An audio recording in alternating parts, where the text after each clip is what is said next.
afternoon. My name is Rob DeVito. I'm the current American Legion Mattituck Post 861 Commander. I'd like to show you our post, what we have here, and what we're all about. We're a small post, 24 members or so, but I'll show you what we have. These are our flags, post flags from all branches of the Armed Forces, Army, Marine Corps, Navy, Air Force, Coast Guard. These have been here for quite a while now. I'll show you over here a little bit. We have some posters up on the wall. We have some World War II nostalgia. This is Rosie the Riveter. This is something from the former communist border in Europe, the Iron Curtain. That's where I was stationed. And we have some patches of Army patches. That's only just a handful of what they are. There's literally hundreds and hundreds of units. That's just a few of them up there. And over here we have some World War II uniforms. They go back all the way back 75 years. We have some ones from the 60s, Army fatigue shirts. Still have U.S. Army on it. We have former Russian Soviet type Kerosene Gap with all these type of different medals on it, which is no longer the case now. As we know, the Soviet Union is no longer here. And we have a former Soviet Army winter coat. This thing weighs about 20 pounds, but it's really some coat that they wore to help keep them warm. I don't know what rank that was, but whatever it was, I'm sure it helped keep them warm. Up here on the top, we have some original World War II. We have some history. America at 200, when she first came about in 1976. 1969, men walked on the moon. We have some original, we'll walk around here a bit, that way. We still have some World War II newspapers. Germans surrendered, the D-Day invasion, and the 9/11 tragedy, unfortunately, back in September of 2001, and Berlin and London bomb, which was the starting of the Great World War II. We'll move on a little bit. I'll show you over here some of our other things. We have a little bit of a library. Before I mention that, we have an original 48-star American flag. 48 stars. And that's our preamble to our American Legion Constitution. We have to recite this at all meetings. And we have our first president, Honorable George Washington, obviously. And over here, we have a small library. We have a couple of original newspapers yet. Japan surrendered. That was the end of the Second World War. And I have a World War I newspaper from 1916 as well. This poster here is an original World War I poster. It's in terrific shape. It was 1917, 1918. And it says, "Goodbye, Dad, I'm off to fight for all glory, you buy U.S. war bonds." So it was a Liberty Loan War. Now the term here, he was called a doughboy. And we believe the history of the doughboy meant that they were called doughboys either because they would eat the donuts with holes in them, or their buttons had holes in it, so they were called doughboys. It's either donuts or it's buttons is why they were nicknamed that.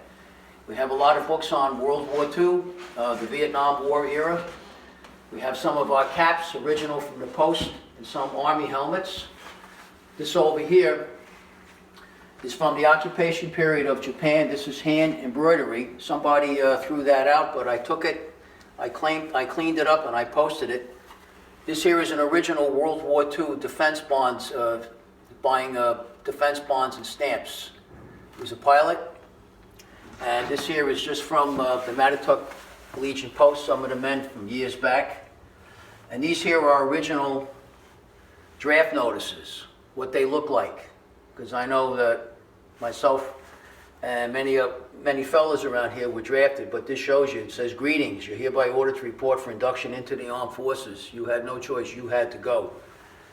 This over here is a map of the Great World War. I'd like to introduce another gentleman from our post. His name is Rob Neudeck. He was a past commander here, and he's currently a post trustee. I rely a lot on him. I rely a lot on this man. He's been here the longest. He knows the most history of the post. So I'm going to turn it over to him now. This is Rob Neudeck, past commander of the Mattituck Post. Hi. Up here you'll see when we were formed, and it was 1920. 1920. And this building was brought here, put up in the 50s, mid-50s, old Quonset hut. And these are pictures that members brought back from World War II. They're originals, actual pictures, not make-up ones. Hi, this is a picture of Marilyn, was brought back from the soldiers that hung up in their Quonset hut in Korea. And now it hangs up here. And we have plaques on the wall here.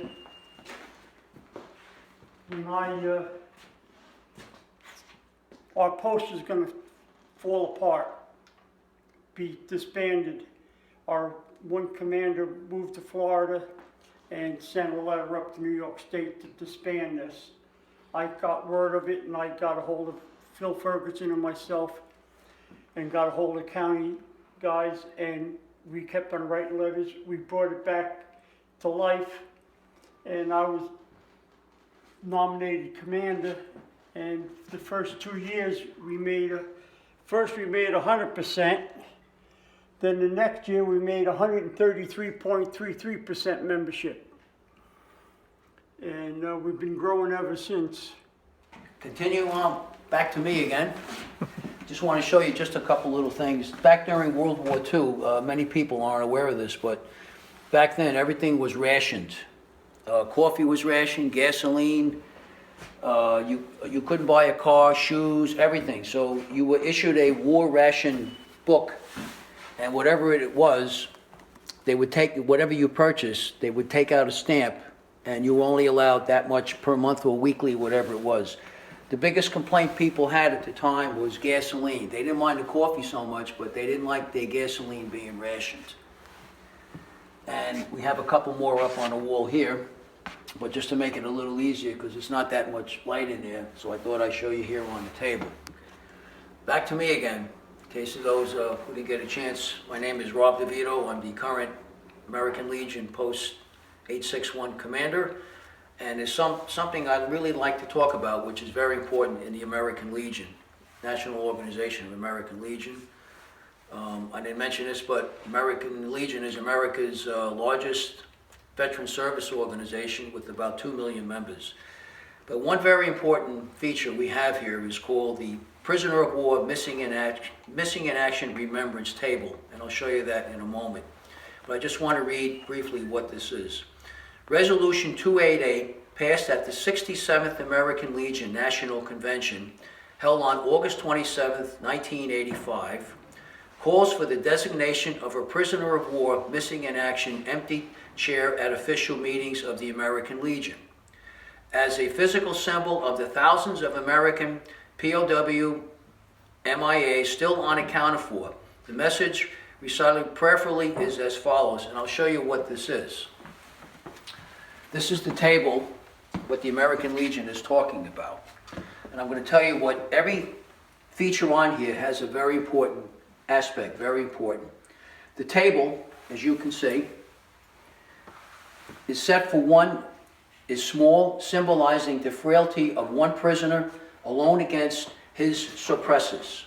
The tablecloth is white, symbolic of the purity of their intentions to respond to their country's call to arms. The single red rose in the vase signifies the blood they may have shed in sacrifice to ensure the freedom of our beloved United States of America. The rose also reminds us of the family and friends of our missing comrades who keep the faith while awaiting their return. The yellow ribbon on the vase represents the yellow ribbons worn on the lapels of the thousands who demand with unyielding determination a proper accounting of our comrades who are not among us tonight.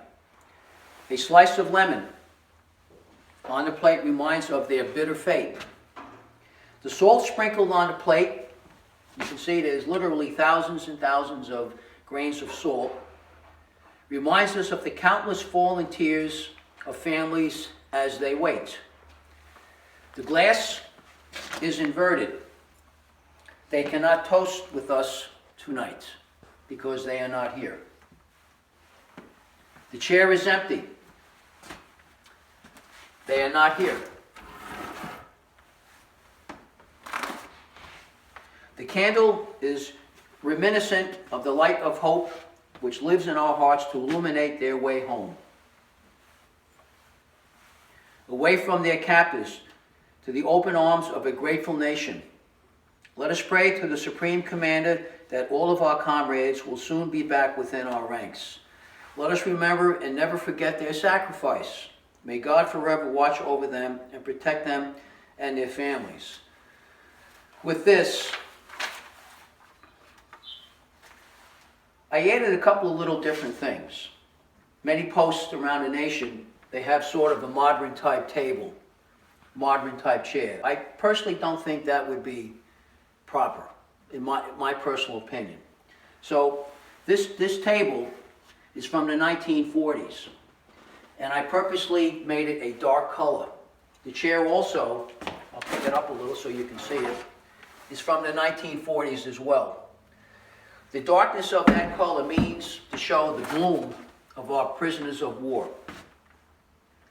Also, you'll notice here, there's three strands of barbed wire. That's something that I also added. This barbed wire is past Commander Rob Neudeck, who you met earlier. He feels it's sometime from the 1940s and 1950s. And the purpose of this is to symbolize the prisoner of war's captivity, their unlawful imprisonment, which I think is important to make people aware of this. And also, as you notice, the flatware here too, as well, is pretty old. It goes back to about the time of the Great World War. See, I believe in age and time to show. It's a full setting of forks, soup, and all that. Everything is here entirely. And a couple of other things I'd like to also mention. According to the Department of Defense, these are some statistics of the number of men that are still listed as missing in action. From World War II, from December of 1941 through December of 1946, there are still over 72,000 men that are still unaccounted for.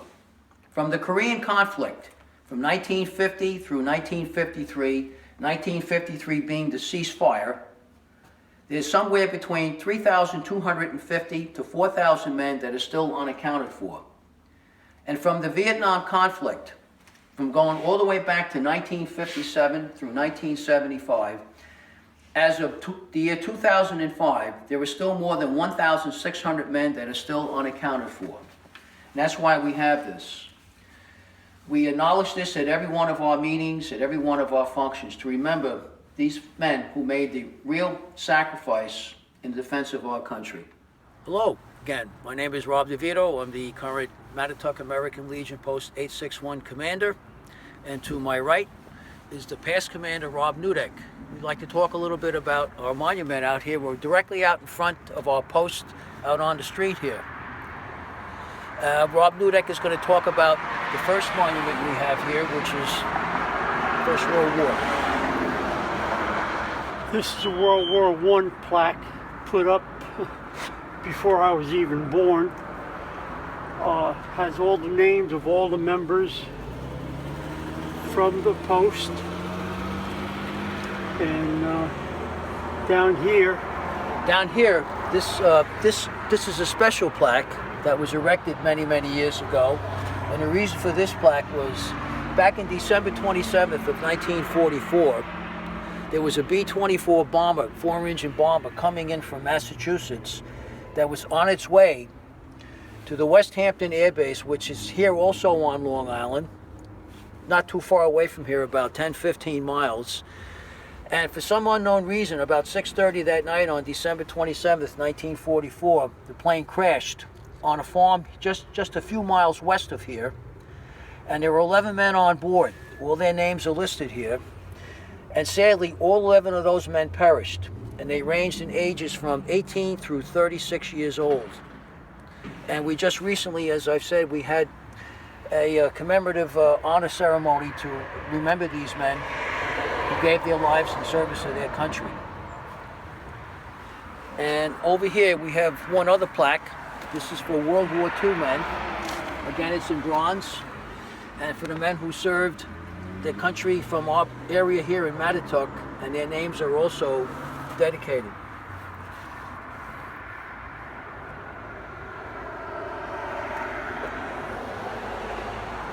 And we have one other little monument here. This is also made out of bronze, copper, and it's to dedicate all the men and women who served in all past wars, going all the way back, who gave up their lives for their nation. And that's it. This is our little monument, and we also did our tour inside our post, and we hope you enjoy seeing this. Thank you again. Thank you all for watching. I hope you enjoyed our tour of our American Legion Mattituck Post 861 out here in beautiful downtown Mattituck, New York. If you would like to contact us, our phone number is 1-631-298-7825, or you can further write to us if you wish to the Mattituck American Legion Post 861, Post Office Box 725 in Mattituck, that's Mattituck, New York, and the zip code is 11952. And I'll turn it over to my partner here, Rob Neudeck. If you have any memorabilia from any of the wars, we'd be interested. If you'd like to donate it to our post, we'd like to have it and put it up in our post for other people to see. Your help would be appreciated. Thank you again for listening and watching this show. And if you'd like to make a donation, we can always use donations. Thank you again for your time. Thank you.